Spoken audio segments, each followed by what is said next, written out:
Olá, vamos dar início à nossa aula de hoje.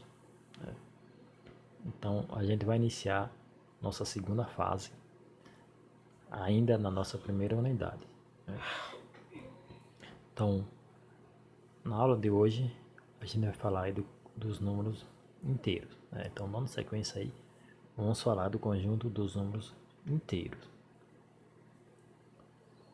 Então, para entender melhor o que são esses números, vamos ver algumas situações aqui que ocorrem em nosso dia a dia.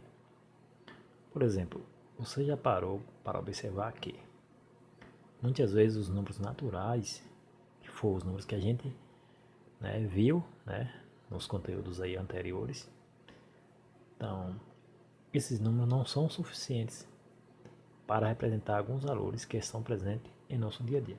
Então é uma pergunta: você já parou para observar que muitas vezes os números naturais não são suficientes para representar alguns valores que estão presentes em nosso dia a dia? Então a gente viu que o conjunto dos números naturais ele suporta apenas o zero e os números positivos. Então a gente vê que em algumas situações do nosso dia a dia, para a gente resolver algum problema, por exemplo, nem sempre é possível representar esse valor apenas com número positivo.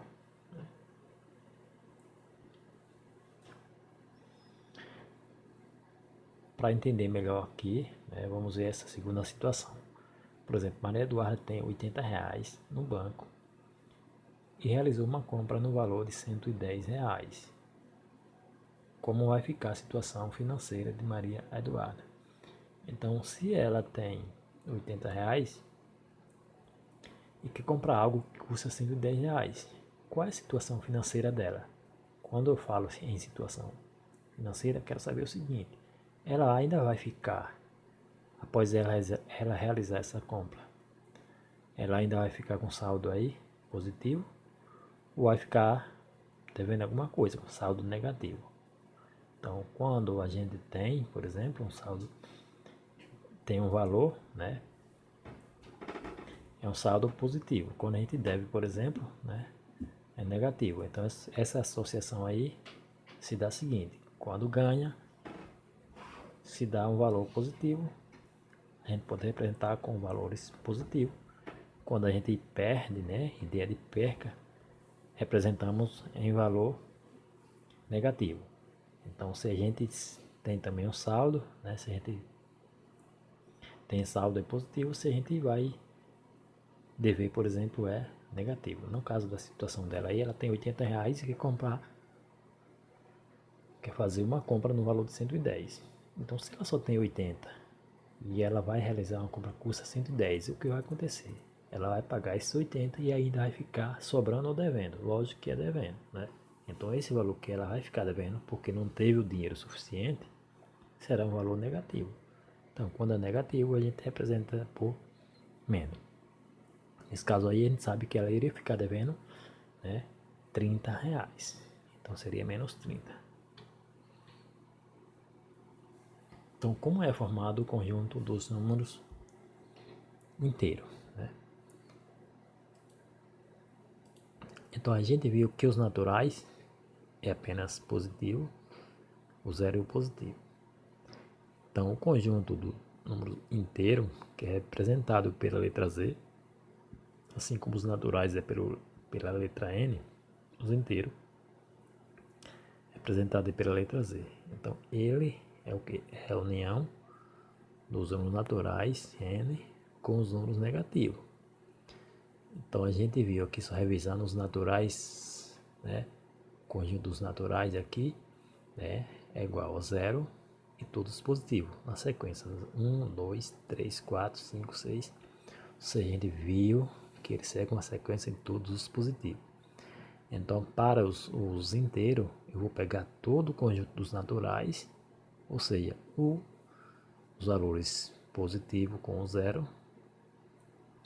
Ainda vou ter aqui adicionar mais os números negativos, ser menos 1, menos 2, menos 3, menos 4, e segue também a reticência, que eles são o que infinito. Então a gente está organizando isso aqui, os naturais com os negativos, fica dessa forma. Então a gente tem aqui o zero, por exemplo, faz parte dos dois conjuntos, e aqui todos positivos para compor os naturais. E a nossa esquerda vai seguir todos os valores na mesma ordem, só com sinal de menos, ou seja, sinal negativo. Então, resumindo, o conjunto dos inteiros ele é composto por zero, todos positivos e todos negativos.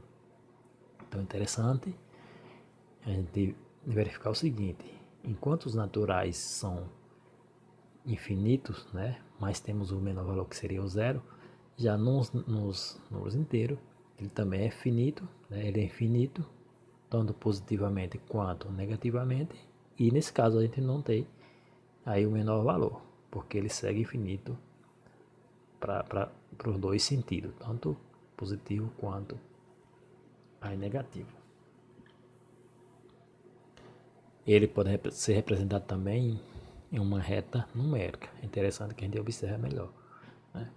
Então vamos observar a reta numérica abaixo. Então a gente, por exemplo, pode formar a reta aqui numérica.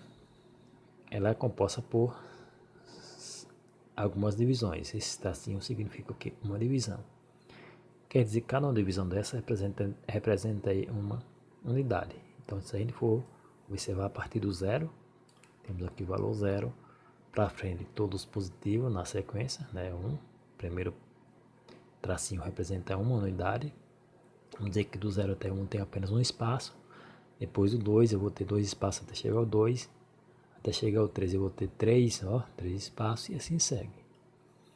E a nossa esquerda também vai seguir a mesma regra, só que com os valores negativos, que é, por exemplo, menos 1, menos 2, menos 3, menos 4 e segue.